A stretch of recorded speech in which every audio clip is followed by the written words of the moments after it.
Are you part of a nonprofit organization, a youth group looking to raise cash for your cause? Stay tuned at the end of this video to learn how you can bring the action and excitement of the Millennium Wrestling Federation to your town live, featuring the superstars and legends of yesterday, today, and tomorrow.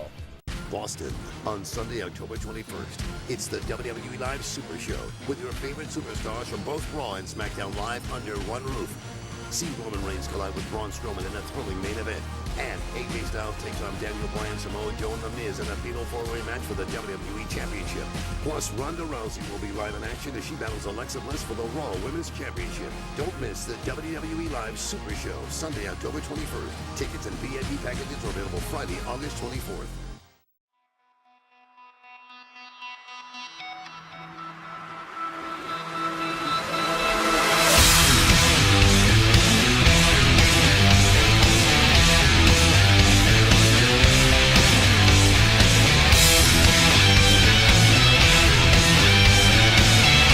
Welcome to another edition of Conversations with Dr. Dave. I'm Dan Marotti, along with your host with the most, the man that all the females in the Northeast call the Doctor of Desire himself, Dr. David Reiss, El Presidente. Happy to have you back in studio. Thank you. Glad to be here, and that's a new title that I'm not sure I've earned. Well, I don't know about that. That's a different story for a different time. But let me ask you this. We have a very interesting topic. Got some great feedback from our last episode tonight. We're going to talk about diabetes. No, I'm lying, because the topic of discussion tonight, honesty. I thought I'd throw you there. You did. Okay. Yeah, you know, there's a lot of talk right now about honesty. And I don't want to get into the politics or any of that stuff. But, you know, it affects us all every day, basically in every relationship, whether it be a serious relationship, whether it be a business casual relationship. So I thought maybe we would just toss around some ideas about honesty, when to be honest, what's a good reason not to be honest, what's a bad reason not to be honest, and what kind of traps do we fall into with that?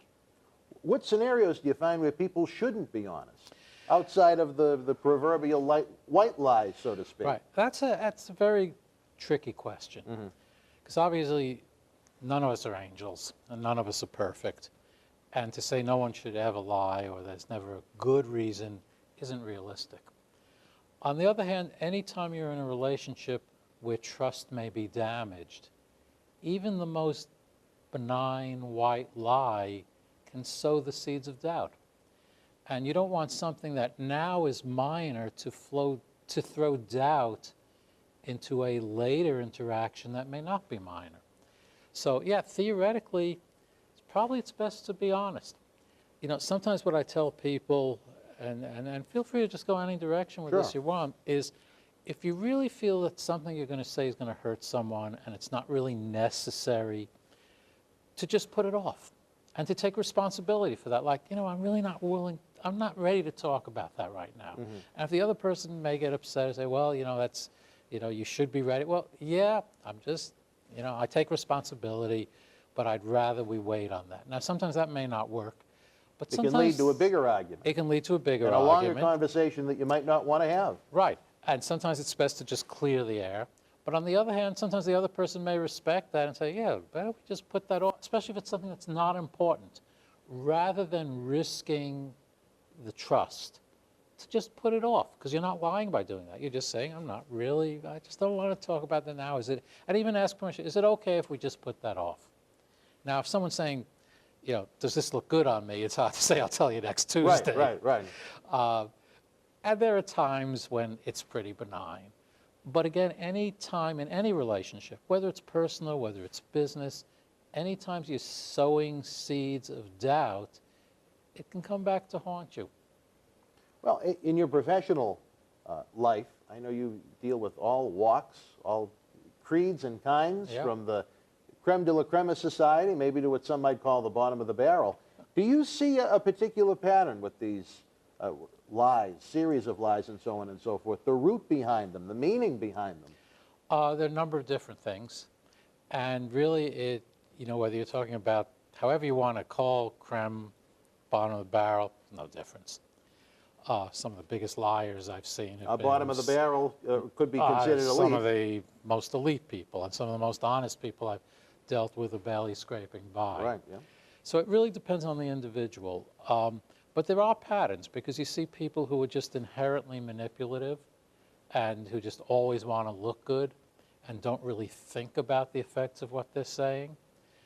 You see people who say things that aren't true, not even realizing it's not true, just because it feels right at the time.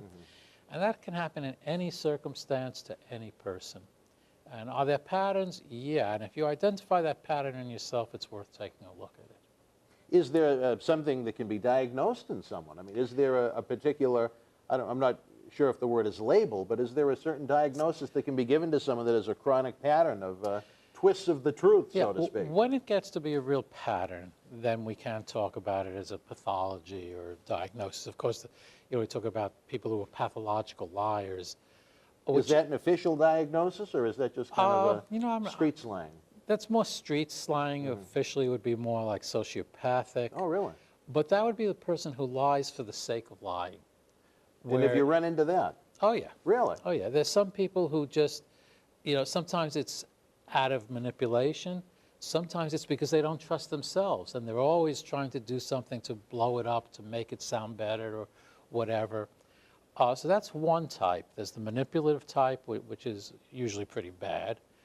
There's the type who lies just because they're afraid of the truth and just don't trust themselves. And then the other thing, which is more diagnostic, is what we call impressionistic thinking, which is where something feels right. And even though if you look at it logically, it's not really true, if it feels right at the time we say it, and we even tend to start believing ourselves. And that can be very destructive unintentionally. I mean, it can be used manipulatively. Well, I'm going to say this because the person's going to think it feels right, they'll believe me. But often we do that to ourselves.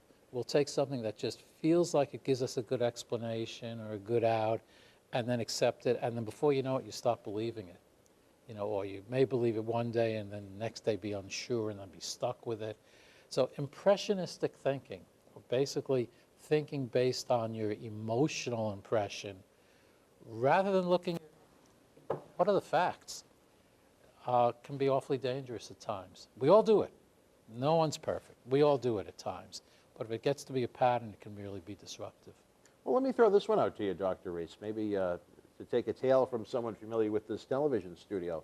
A gentleman, a good soul down deep, probably about 5'3", 5'4", well over the 350-pound mark. Some might say he had a wiping issue, but he would fight to the death trying to convince people that the adult film stars of the world would not only enjoy his company, but were flying him around the country.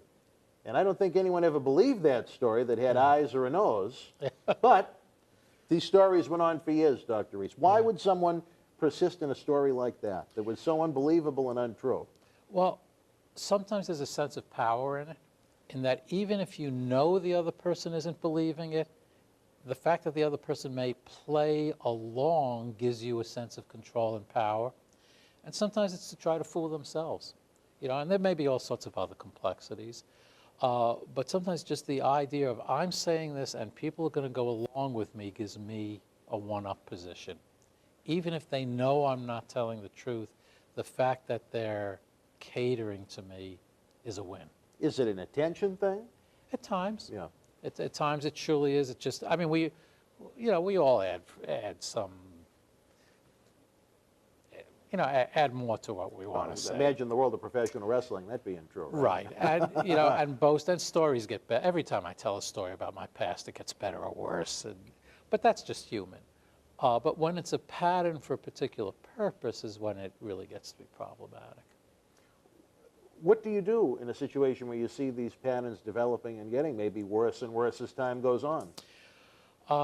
As a therapist, I confront people. You confront them? I confront people. Yeah. How do you confront them? I'm actually interested in this. Well, the thing is, when I'm in a therapy session, I'm not there to judge someone. Now, if it's something that's violent or dangerous, that's a different issue. Right. But if we're talking about just patterns, I'm doing it in the service of helping them. So first you want to establish the relationship where they can understand that, even if at the moment they can get pissed as hell at you. And then often it helps how you phrase it. Like what I'll say to people at times is, would it surprise you if I told you that that's hard to believe. So it's not really boxing. It's not saying you're lying. It's not even boxing them in. It's not even saying, are you telling the truth? It's just, would it surprise you if I didn't believe it? Sometimes that opens it up, because sometimes the person will get very defensive and say, well, of course you should believe it. And then you know where to go from there. But sometimes the person will say, no, I guess I wouldn't believe it either. And then you could really start exploring, well, what impact do you think that has on people? So you're not really calling them a liar or directly confronting the behavior as much as dealing with what are the effects of that behavior. And if it's not just adding yeast, if it is really a manipulation, asking them how to put themselves in the place of the person they're telling it to, and give them a different perspective on it. It's an open-ended question as opposed to a statement. Right. Right. Right. Have you ever had confrontations go wrong? Oh, sure. Really? Oh, sure. Really? Of course. And how do you combat that in your profession? I run away. No. No, there are times where you'll confront someone and, who are you to say that? And, I'll just say, I'm no one to say that. And, you can take what I'm saying and let it go in this ear and out that ear, and it doesn't hurt me one bit. If you think this is worthwhile to you, to hear what I'm saying and consider it, great. If you don't, no hard feelings, I'll drop it. But I'm telling you that I think it might be beneficial for us to talk about. If you disagree, we could agree to disagree. Now, if you're dealing with someone who's really paranoid or really sociopathic, they may get angry. And then have you ever had anyone get angry and yell at you, scream at you, swear at you? Really? Yeah. Really? I mean, usually more on the, people who are more disturbed, and then you do different things to calm things down. Yeah. And sometimes, even if someone is really paranoid, there are ways to make a connection that get around it. Is it okay if I use any language here? Well, absolutely. Or, no holds barred, as we like to say. I'm going to tell a All right, story, and I'm going to use the language that was used to make the point. This is someone who was quite disturbed, and every time I came into I'm not even going to say male or female, into this person's room just to see how they were doing, because I was in a hospital setting, the person would turn to me and say, fuck you. And that was it. And how are you doing today? Fuck you, fuck you, fuck you. And this went on for, I'd say, about 3 weeks. And I wasn't really getting anywhere. I was trying to use medications or whatever. And so these weren't even sessions. They were like check-ins? That was the session. That was as far as I could get was the session. Well, one day I walked in, and the person said, go away. And I said, just like this. I just got very dramatic. I said, that is the nicest fucking thing you ever said to me. It is so much nicer to hear, go away, than fuck you. And the person looked at me like I was the crazy one. I don't know why, maybe I was. But the next day I walked in, and the person started talking to me. Really? Yeah. It was superficial. It was just sort of testing me, because I had passed the test of not being totally put off and understanding that they were pushing me away for a reason, and respecting that the subtle change they made was really important to them.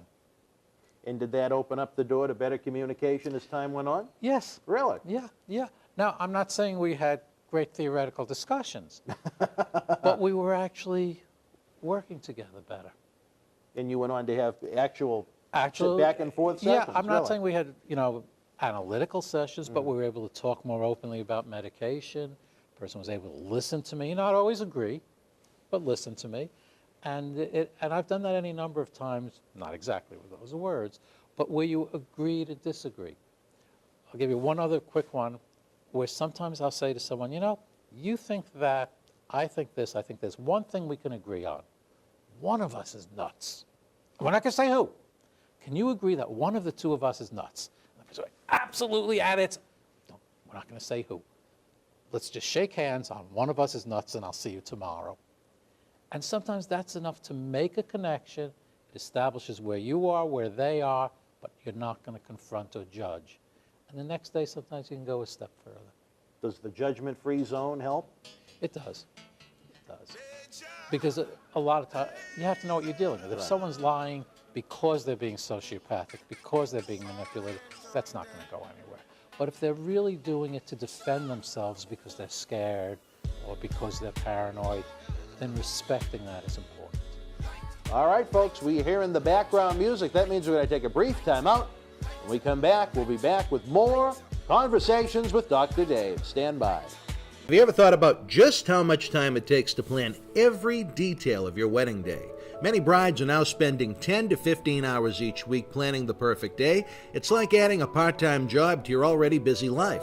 Not everyone can afford to hire a full-time wedding planner to help with every detail, which is why so many brides are now turning to a wedding day coordinator. That's right, a wedding day coordinator saves you money, and more importantly, it gives you the peace of mind that your special day will run smoothly. From finalizing all of the details you've worked so hard on to coordinating with vendors, KL Wedding Coordinators will be there every step of the way to guide you through the day and allow you to savor the memories that'll last a lifetime. For more information, visit facebook.com/KL Wedding Coordinators or give them a call, 603-320-2752. I think WrestleMania 1 is what got Vince McMahon started. That's it. The buildup of that, everything about it, the timing, everything worked together. You know, even their enemies, Ted Turner, were helping us because every other word they would say something about F. I mean, yeah, the thing you do is don't say nothing about your enemy. Right. They didn't. So they made us even better. Yep. They cut their own throat. No, I don't think, whatever her name is, Cyndi Lauper and all those people in that, all it did is give it that little glitter, but did it help? They come out there to see a show, buddy, and they got it. They're ready to take their rightful place amongst the literary greats. Who, you ask? The New Day! That's who. It's the Book of Booty. Shake it, love it, never be it. It's the feel-good story of the rise of the New Day. Loaded with games, trivia, coloring pages, and so much more. The Book of Booty. Shake it, love it, never be it. Available now online or wherever books are sold.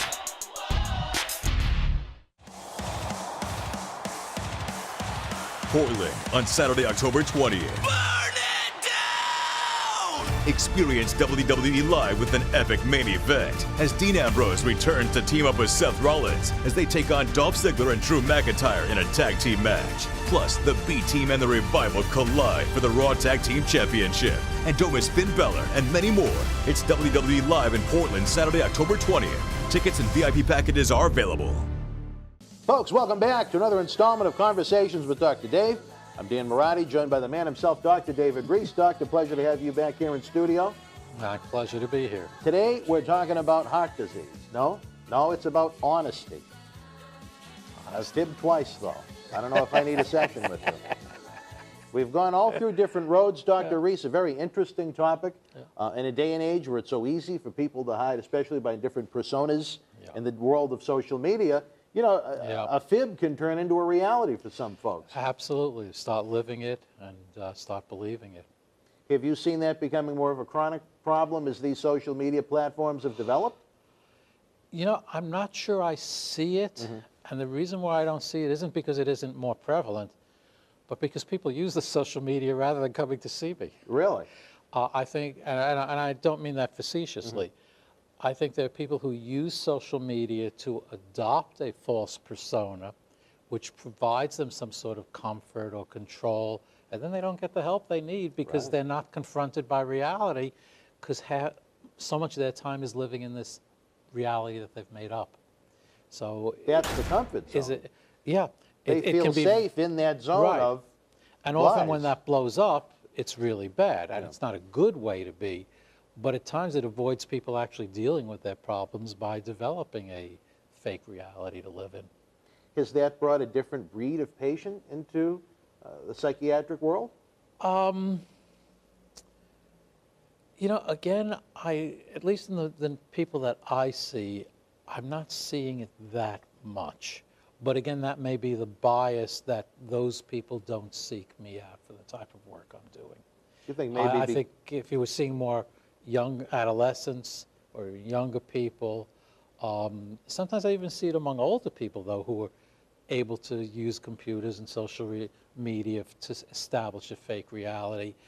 And at times it makes it harder to do therapy because they have that outlet. And sometimes that's good, but sometimes it's really avoiding life and can create more problems. they have a safety net. They have a safety net, but it has holes in it, Oh, and then some. and then some. All right, Dr. Reiss, I'm sure we mentioned you've had some combative issues in the past. Yeah. Have you ever had situations where you've even had insults thrown your way? Have you ever been threatened in situations? Yeah, well, I don't tolerate threats. Now, what do you do That's if you one get thing. threatened? I leave. And I mean that seriously. You'd get up and leave the session? I mean, that's one of my, I mean, obviously, if I need to call security or police or whatever, I would. Now, has that ever happened to you or peers of yours that you know of? At times. Really? Not frequently, because usually we know what we're dealing with and we want a secure setting to begin with. But one of my rules in my office is that you can tell me anything you think, and it can be as bad as you want. But anytime it becomes a direct threat, all bets are off and we're done, because I'm not there to be threatened. So if someone says, F you, I'm going to kill you, you just end it. The FU is fine.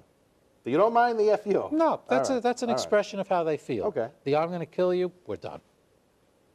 You know, if they're threatening any kind of harm, we're done.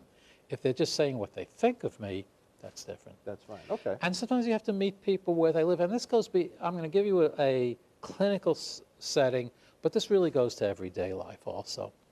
I had a person I was seeing for quite a while, and the person wanted to see me more often, which I thought might be a good idea, might not.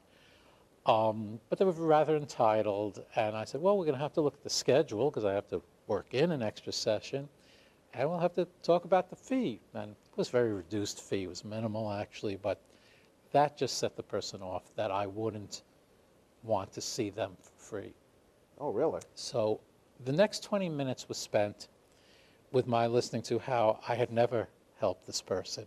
I had no capability of helping them. I was totally useless.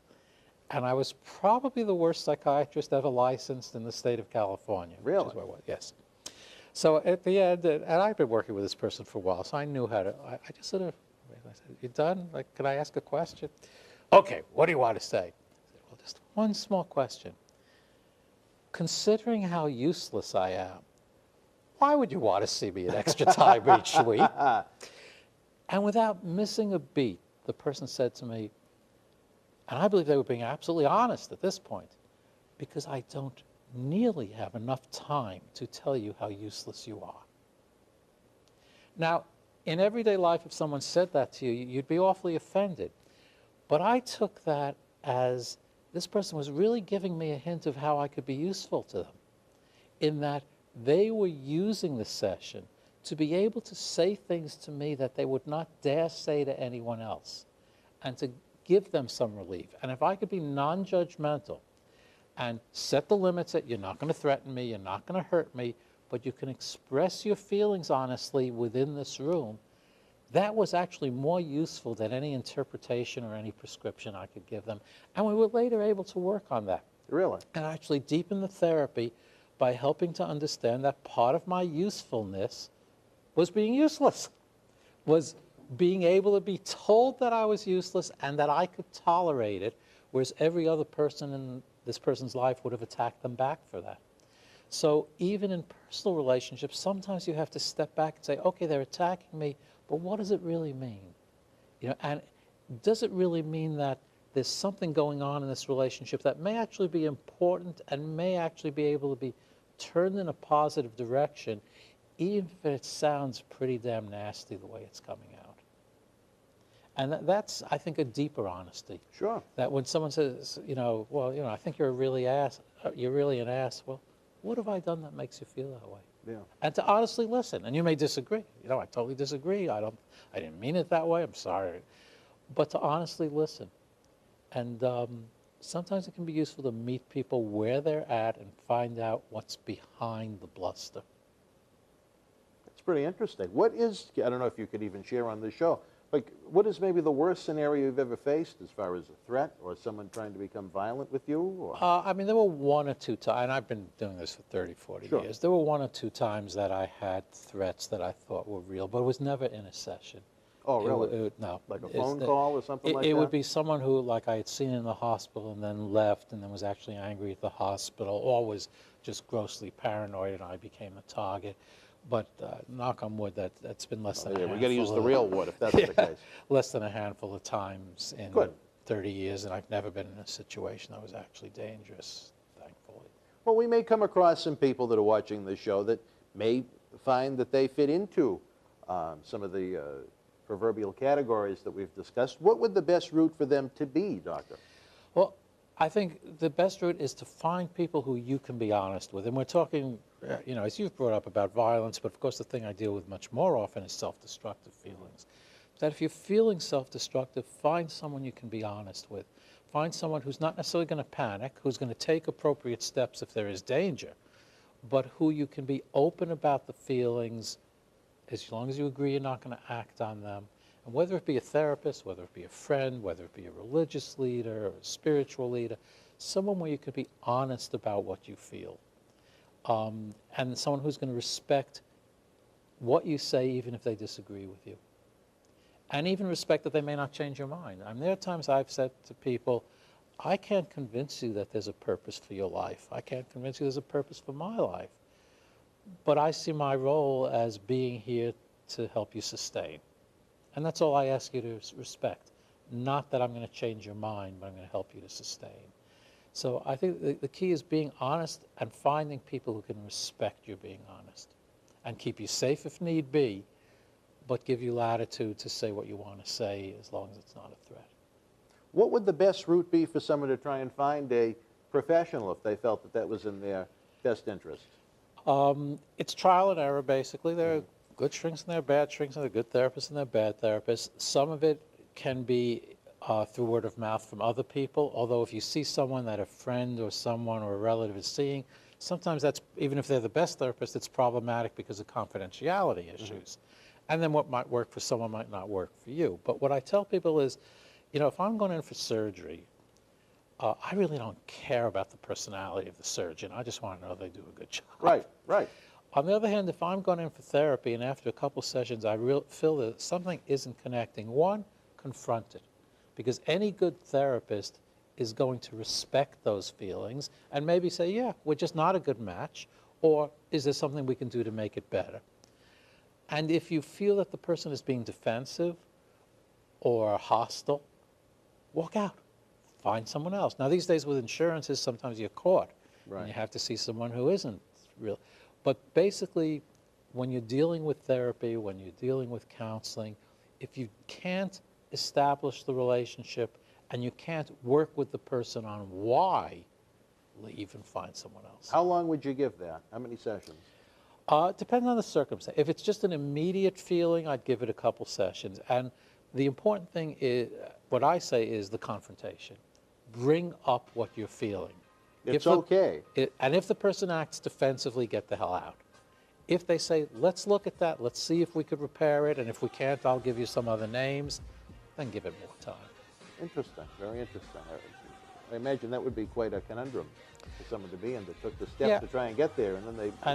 But I've done that at off. times. I've said, you know, you're right. We're just not hitting it off. Maybe you do better with someone older, or some, I don't know, that many older anymore, or someone younger, or someone of a different, different sex. Just to be open to that. All right, Dr. Reiss, again, I'm starting to hear that music. Any closing thoughts on the topic at hand today? Be yourself. Find people who respect your being yourself, and none of us are perfect. There you go. Well, Dr. Reiss, I have to ask you, what is going to be the topic at hand for the next episode of Dr. Dave? Is it a surprise? I don't want you to lie to me. That it's going to be a surprise. It's going to be a surprise. Because all right, if I told you it wasn't a surprise, it would be a lie. There you go. All right, for my good friend, El Presidente himself, Dr. David Reiss, I'm Dan Marotti. Until we speak again, folks, you and yours, be well. I'm Dan Marotti. And I'm John Cena Sr. Let us tell you how the action and excitement of the Millennium Wrestling Federation can help raise cash for your nonprofit cause. Experience the action and excitement of the Millennium Wrestling Federation live in your city throughout New England, the tri-state area, down through the Carolinas, out to our friends in the Midwest and beyond. If your nonprofit organization is looking for an interactive turnkey experience while putting the fun into fundraising, you've met the perfect tag team partner to work with every step of the way. The MWF offers a variety of packages for groups of almost any size, from our live events at the Boston Garden, the Kowloon Entertainment Dining Complex, and the legendary Suffolk Downs, to high school gyms and function halls. We've presented live events everywhere and anywhere. Since 2001, the MWF's mission has been simple: keep the kids off the streets. Under the leadership of President David Reiss, we bring the superstars of yesterday, today, and tomorrow to your town.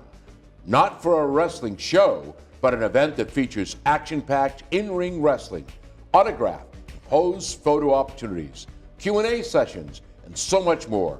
It's the best of sports and entertainment. The week of your event, we can add on to the endeavor with anti-bullying campaigns, library meet and greet reads, youth sport concussion seminars, and more.